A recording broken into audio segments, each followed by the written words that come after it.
Stand-by de théâtre, maintenant. C'est beau. Attention. Et roule. Envoie-le des écrans. Je tenais à ce qu'elle soit là d'abord pour la remercier pour tout ce qu'elle m'a apporté, ce qu'elle me donne. Écouter chanter Monique Lérac, l'avoir vue sur scène, se remémorer sa carrière, c'est apprendre à se dépasser. Quand on parle de culture au Québec, elle est en première ligne. Si la chanson québécoise a pris une telle ampleur aujourd'hui, c'est qu'au départ, elle lui a donné une grande dimension. J'arriverai pas en quelques phrases à vous dire tout ce que représente cette innovatrice.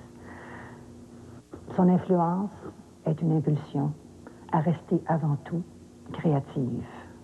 Merci d'être au rendez-vous. La plus belle fille de Paris ne donne que ce qu'elle a. C'est du moins ce que l'on dit, moi ça ne me dérange pas. Tout ce que tu peux l'avoir aussi, il suffit que tu en aies envie. Tu peux plonger en plein dans ma vie. Je t'attendrai toujours avec un sourire et pour te faire plaisir, je te donnerai ma bouche. Mais qu'est-ce que tu ferais de deux bouches qui se touchent, ça t'embarrasserait. Je te donnerai mon nez, mais il n'est pas très beau. Et d'ailleurs, tu n'es pas fait pour jouer Cyrano. Je te donnerai mon ego, mais il faut deux égos pour faire un bon duo. Toi tu jouerais l'alto, moi je tiendrai le piano, mais tu joues tout trop haut. Et moi je ne joue qu'en do, et d'ailleurs tu joues faux. Alors tu vois qu'il ne faudrait pas s'imaginer que je vais tout donner. Il y a une chose en tous les cas que je ne donnerai pas, car ce que tu veux de moi, c'est simplement l'amour. Et ça ne m'intéresse pas si ça doit durer toujours. Tu peux tout avoir de moi, oui vraiment, tout n'est pas ça. Tu peux tout avoir de moi, oui vraiment, tout n'est pas ça. Tu peux tout avoir de moi, oui vraiment, tout n'est pas ça.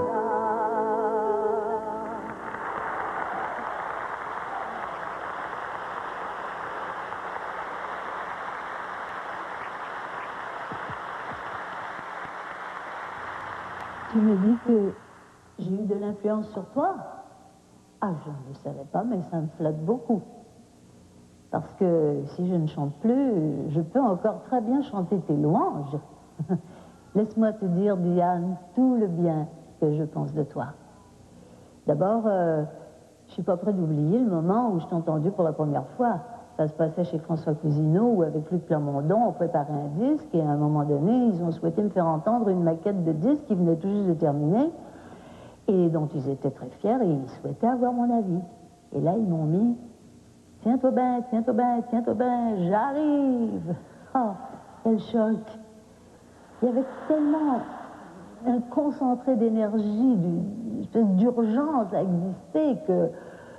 et puis ce tiens-toi bien, la répétition du tiens-toi bien, c'était comme un bip pour le départ d'une fusée qui allait exploser, qui allait percuter notre ciel, et c'est ce qui est arrivé.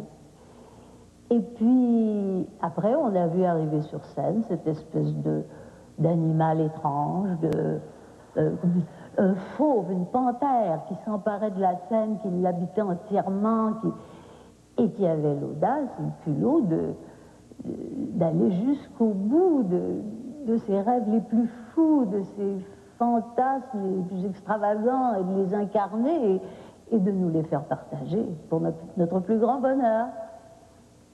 Et moi, je vais te dire que ce que je préfère quand même chez toi, c'est ta voix.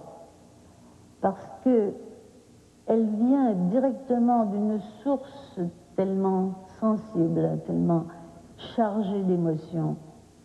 Elle fuse comme ça, sans trucage, sans tricherie. Et ça nous touche, bien sûr, ça nous bouleverse, ça nous émeut.